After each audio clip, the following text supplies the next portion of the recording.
نوجوانان ملت کو تعلیم یافتہ کر رہے ہیں یا علم یافتہ کر رہے ہیں؟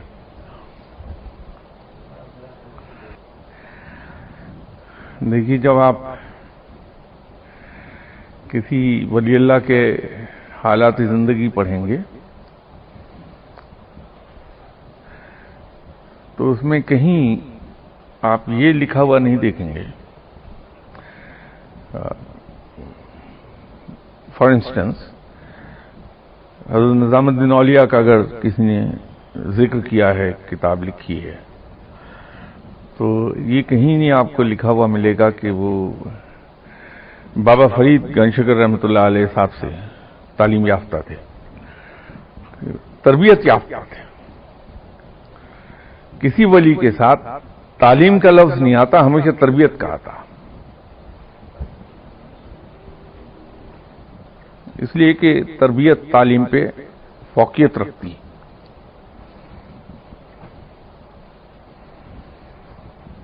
لیکن انفارچونیٹلی ہمارے یہاں جو سلیبس وغیرہ سیٹ ہو رہے ہیں آج کل، اور جو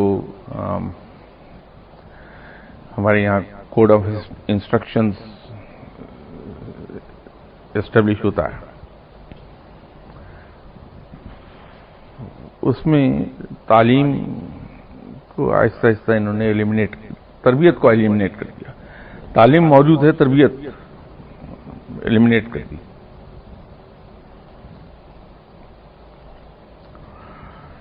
تو یہ تربیت اور تعلیم ہی کے ضمن میں مجھے اپنا وعدہ ایک صاحب سے یاد آ گیا کہ میں نے ان سے کہا تھا کہ بیعت کے سلسلے میں اور مرید کے سلسلے میں میں انشاءاللہ جواب آپ کو دے دوں گا. انہوں نے ایسے موقع پہ پوچھا کہ شاید میرے پاس وقت نہیں تھا، تو میں نے پرومس کر لیا تھا کہ کمنگ سنڈے کو انشاءاللہ میں کوشش کروں گا کہ اس پر کچھ بات کروں.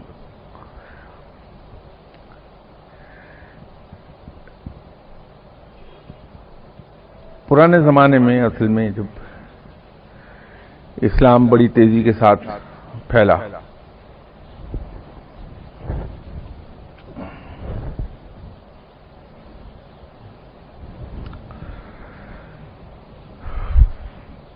اس میں غیر مسلم بہت تیزی کے ساتھ شامل ہوئے. بہت سے کلچر اور بہت سی جو تہذیبیں تھیں وہ ایملگمیٹ ہوئیں.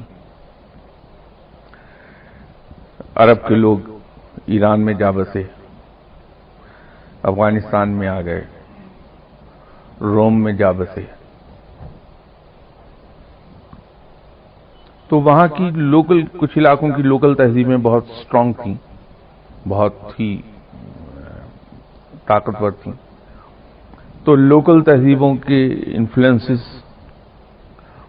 پھر جو لوگ کنورٹ ہوئے انٹو مسلمز، ان کی صدیوں پرانی کچھ رسومات تھیں، کچھ روایات تھیں. انہوں نے اپنے عقیدے تو بدل ڈالے، لیکن رسومات اور روایات نہیں چھوڑیں. تو اس کا ایک نتیجہ یہ نکلا کہ اسلام جس شکل میں انٹروڈیوس ہوا تھا، اس پہ رسومات اور روایات کی گرد جمنے لگی، اور اسلام آہستہ آہستہ ڈسٹارٹ ہونے لگ گیا تھا. تو اس مرحلے پر، جیسے میں نے ایک بار کسی گفتگو کے دوران عرض کیا تھا کہ ہر صدی ختم ہوتے وقت ایک مجدد جنم لیتا ہے. At the turn of each century ایک مجدد ضرور آتا ہے. مجدد کے ذمے دین کی تجدید نہیں ہے، کیونکہ دین مکمل ہو چکا. اس کے اندر نہ ایک لفظ کی کمی ہو سکتی ہے، نہ ایک لفظ کی زیادتی کی جا سکتی ہے تو تجدید نہیں ہوتی اس کی، لیکن جو گرد و غبار اس پر جم گیا ہے رسومات کا، روایات کا، لوکل تہذیب کا، وہ اس کی جھاڑ پونچھ کر کے اس کی اوریجنل سطح دین کی واپس لے آتا ہے۔ یہ مجدد کا کام ہے، اور ہر میلینیم کے ٹرن پر ایک مجدد کامل پیدا ہوتا ہے۔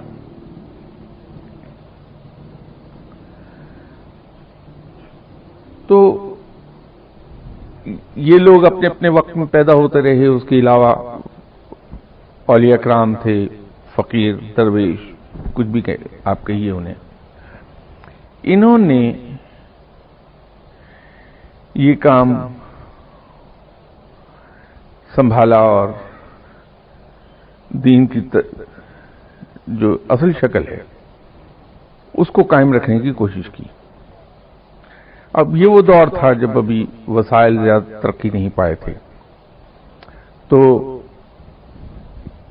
ہر درویش نے، ہر فقیر نے اپنی کسی کوشش کی، اور یوں ایک مربوط قسم کا خانقاہی نظام وجود میں آ گیا۔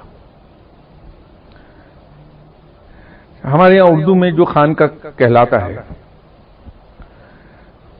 یہ خانقاہی نظام وہ نہیں ہے۔ ہمارے یہاں تو خانقاہ مزار کو کہا جاتا ہے اردو میں۔ مراکش کے اندر یہ خانقاہی نظام جو ہے اس کو زاویہ کے نام سے پکارا جاتا ہے، ہمارے یہاں اس کو خانقاہی نظام کہتے ہیں۔ ایک درویش ہے، اس کا ڈیرا ہے، اس میں اس نے لوگوں کے ٹھہرنے کا بندوبست کیا جو دور دراز کے علاقوں سے آتے ہیں، جو لوگ تعلیم حاصل کرنا چاہتے ہیں، تربیت حاصل کرنا چاہتے ہیں، وہ وہیں پر رہتے ہیں، اور ان کی رہائش، ان کی لاڈجنگ اینڈ بورڈنگ، کپڑا، اس کا سب کا بندوبست وہیں ہوتا ہے۔ پھر جو لوگ دینی مسائل پوچھنے کے لیے آتے ہیں، مشورے کے لیے آتے ہیں، ان کو انٹرٹین کرنے کا وہاں انتظام ہے، ان کے بیٹھنے کا انتظام ہے، درس و تدریس کا سلسلہ وہاں جاری رہتا ہے، اس کے لیے جگہ مخصوص ہیں، عبادات کے لیے جگہ مخصوص کی ہوئی ہیں۔ یہ سارے کا سارا جو ایک کمپلیکس ہے، یہ خانقاہ کہلاتا تھا۔ تو یہ جگہ جگہ قائم ہو گئی، ہر شہر کے اندر کوئی نہ کوئی درویش تھا، اس نے یہ کام سنبھالا۔ انڈیویجول لیول پر ہوا، لیکن جب آپ اس کو کنٹری لیول پر دیکھیں تو ایک پورا نظام، ایک جال ہے جو بچھا ہوا دکھائی دیتا تھا ان دنوں خانقاہ کا۔ یہاں پہ انسان کی تعلیم و تربیت بھی ہوتی تھی، اور اس کو دینی علوم اور دنیاوی علوم سب سکھائے جاتے تھے۔ سب سے بڑھ کر یہ ہے کہ ان جگہوں پر انسان کی تربیت کی جاتی تھی اس اینگل سے، بظاہر تو لگتا تھا کہ وہ دین کے اینگل سے تربیت ہو رہی ہے، لیکن در حقیقت وہاں کے تعلیم یافتہ، تربیت یافتہ لوگ بہتر انسان بھی بہترین انسان ہوتے تھے، جتنا کوئی انسان بہتر ہو سکتا ہے۔ خامیاں ہر شخص میں موجود رہیں گی کیونکہ وہ انسان ہے، انسان کبھی مکمل نہیں ہو سکتا، اگر وہ مکمل ہو گیا تو فرشتہ ہو جائے گا۔ تو خامیاں تو ہر شخص میں رہتی ہیں، لیکن جس حد تک ممکن ہے اس حد تک وہ بہترین انسان ہوتا تھا۔ اب اس خانقاہی نظام کے اندر ایک سلسلہ چلتا یہ تھا کہ لوگ مختلف مقاصد کے ساتھ آتے تھے۔ کچھ کے مقاصد جو تھے وہ قلیل المدت امیڈیٹ ہوتے تھے، کچھ کے طویل المدت ہوتے تھے، کچھ کے درمیانی مدت کے۔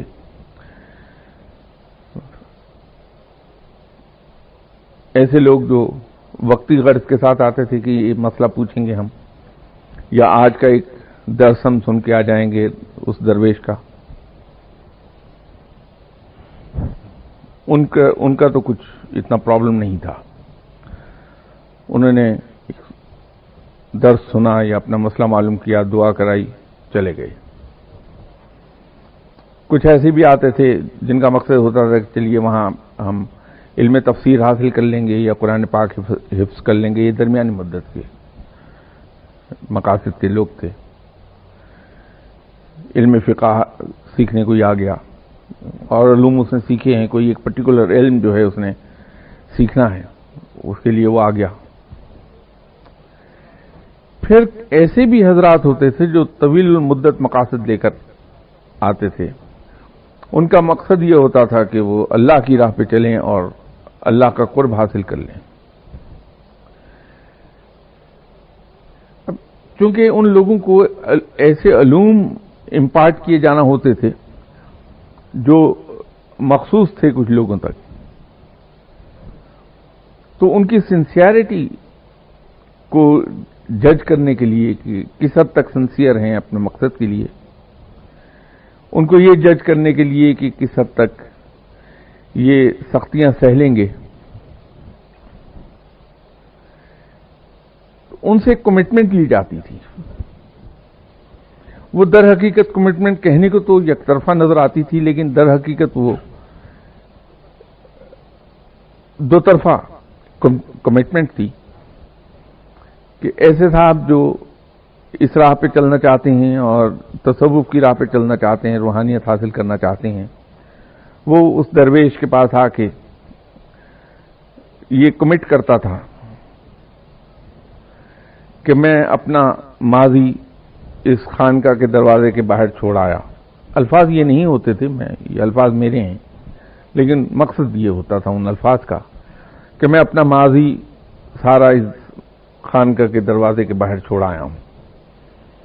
اب میرا اس سے کوئی واسطہ نہیں ہے. اب میں وہ کچھ کروں گا جس سے اللہ راضی ہو جائے, اور اس انداز میں کروں گا جس انداز میں آپ مجھے گائیڈ کریں گے. تو اس درویش کی کمٹمنٹ ایسے آدمی کے ساتھ یہ ہوتی تھی کہ میں حد الامکان جس حد تک انسانی بس میں ہے تمہیں بہترین تعلیم و تربیت دینے کی کوشش کروں گا. یہ ایک میوچل کمٹمنٹ ہوتی تھی دو طرفہ.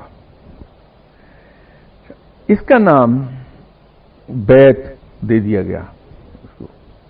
در حقیقت بیعت عربی کے لفظ بے سے نکلا ہے. بے کا اگر تو اسے بطور ناؤن استعمال کیا جائے تو مقصد ہے سودا, اور اگر اسے بطور ورب کے یوز کیا جائے تو اس کا مطلب ہے فروخت کر دینا.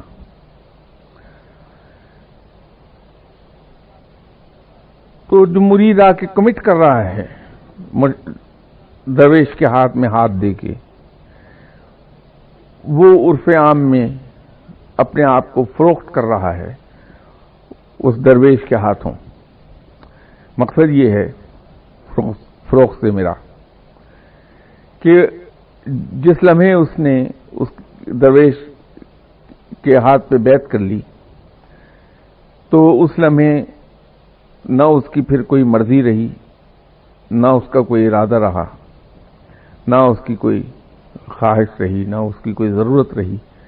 اس کا سب کچھ وہ ہے جو وہ درویش اسے کہہ دے گا کرنے کو. تو آنکھیں بند کر کے اس درویش کی بات کو وہ تسلیم کرے گا.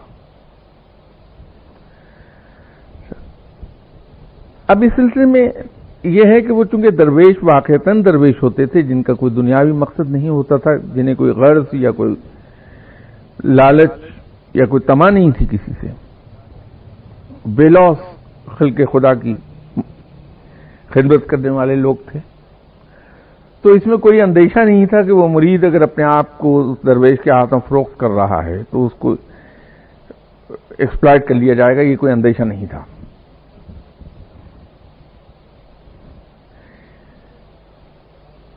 یوں یہ نظام چلا, لیکن بدقسمتی یہ ہو گئی کہ